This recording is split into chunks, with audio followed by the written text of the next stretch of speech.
Hello everyone, welcome back to my channel Roy Pinky. তো সকাল সকাল ঘুম থেকে উঠেই আজকে জানি না কী ভেবে যে আমি আজকে ঘুম থেকে উঠেছি।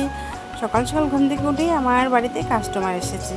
তো আমি ঘুম থেকে উঠে একটু ওইদিকে হাঁটতে গিয়েছি।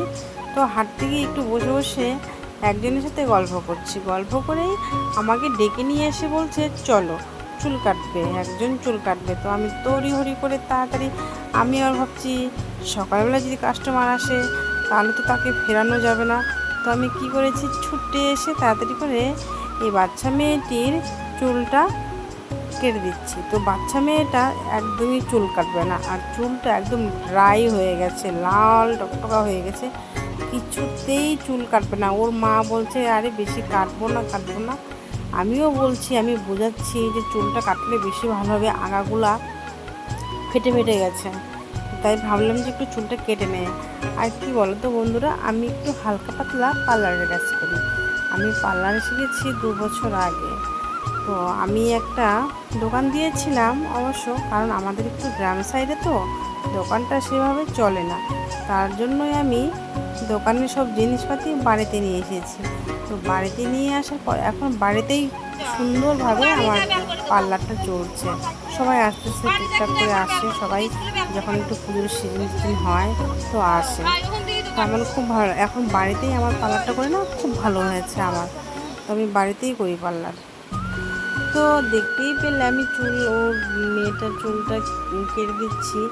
মেয়েটা এত আমার রাগ উঠিয়ে দিয়েছিল, একদম মনে হয় ওইটুক চুলকে কাটতে মনে হয় 1 ঘন্টা প্রায় লেগে গেছে। এত কান্না করছে, ভীষণ কান্না করছে, চুল কাটতেই যাচ্ছে না। আর ওর মা তো চুল কাটাবেই। তো আমি একবার বলে দিলাম যে থাক, চুল কাটতে হবে না। তো ওর মা বলছে না, চুল কাটতেই হবে। ওইভাবেই রেগে টেগে চাও আমি চুলটা কেটে দিলাম। আমার দেরি হয়ে গেল। তো আমি পরে আর কোনো ভিডিও দিতেই পারিনি। খাওয়া দাওয়া করে আমার ফোনে চার্জ ছিল না, আমি ফোনটা চার্জে বসিয়ে দিয়েছিলাম, তাই আমি আর কোনো ভিডিও নিতে পারিনি।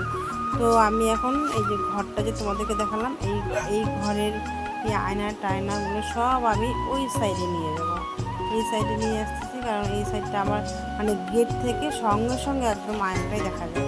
তার জন্য ভাবলাম যে আমি আয়নাটা, চেয়ারটা ওই সাইডে নিয়ে যাবো। আমাদের এই সাইডে সব আমি জিনিসপাতি গোছাচ্ছি। তো গুছাই টুছাই এগুলো সব এখন আমার চোখেতেই রাখবো আমি, তাছাড়া রাখবো কোথায়, রাখার জায়গা নেই। গলাটা লেগে আসতেছে। তো তারপরে বিকেলবেলাও আমি কোনো ভিডিও দিতেই পারবো না হয়তো, এত আজকে কাজের চাপ। আমি যে ক্যামেরাটা করবো না, আমি পরিস্থিতিতেই নেই, এত কাজের চাপ। তো আমি এখানে এই ঘরটা তো পরিষ্কার করবো, ঘরটা সব গুছিয়ে নিচ্ছি। তারপরে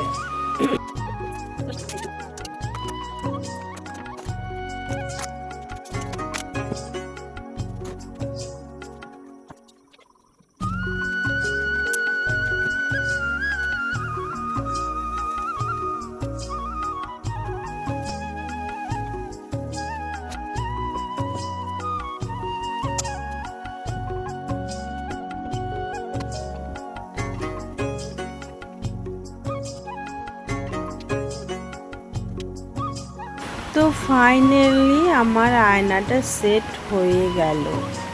তো যেইখানে আগে করতে চেয়েছিলাম সেইখানে হলো না, মাপ যোগ নিলাম তাও হলো না।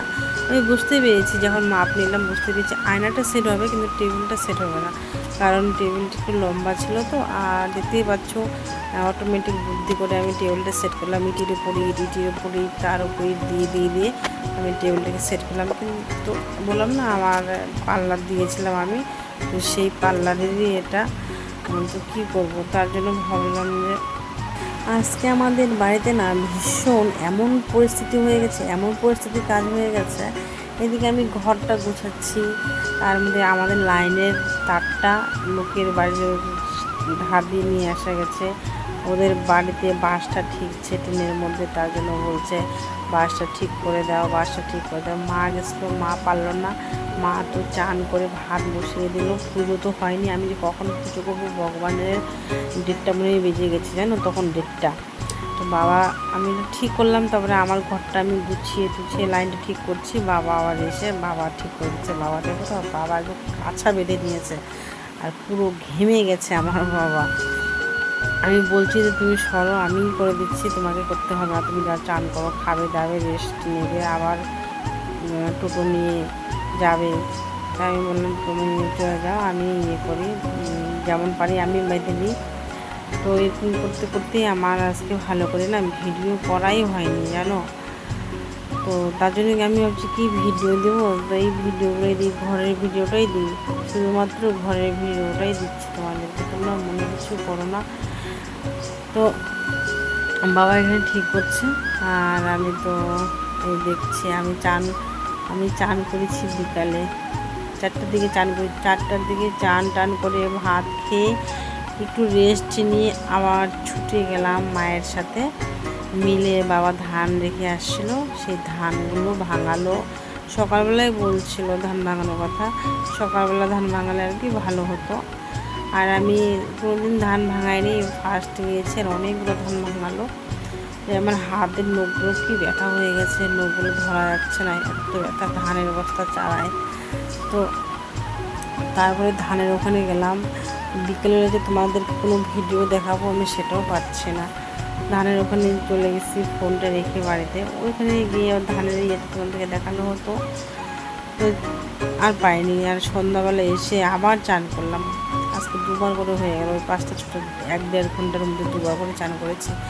আর তার মধ্যে আজকে একটু ঠান্ডা ঠান্ডা ভাব আছে, বাতাস হালকা হালকা বাতাস, পুরো ঠান্ডা লেগে যাচ্ছে। আর বৃষ্টি পড়ছে, মানে মাঝে মাঝে বৃষ্টি আসতেছে, মাঝে মাঝে থেমে যাচ্ছে, ওইভাবেই আবার চান করলাম। একদম গোটা গা ইয়ে হয়ে গেছে, ধুলোয় হয়ে গেছে। তো আমি ভিডিওটা বেশি বড় করবো না, এই পর্যন্ত। এই যে আমার ঘরটা কমপ্লিট হয়ে গেছে, তো তোমাদেরকে আমি পুরো ঘরটা দেখাবো না, অন্যদিন পুরো ঘরটা দেখাবো। তো চলো আজকের মতো এখানেই রাখছি, টাটা, শুভ সন্ধ্যা।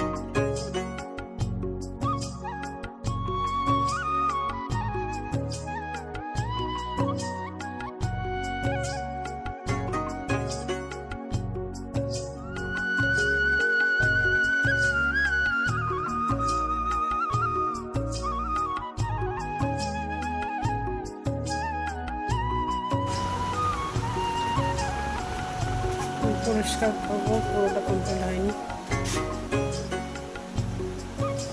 এই সাইডে তো হলো না, এই সাইডে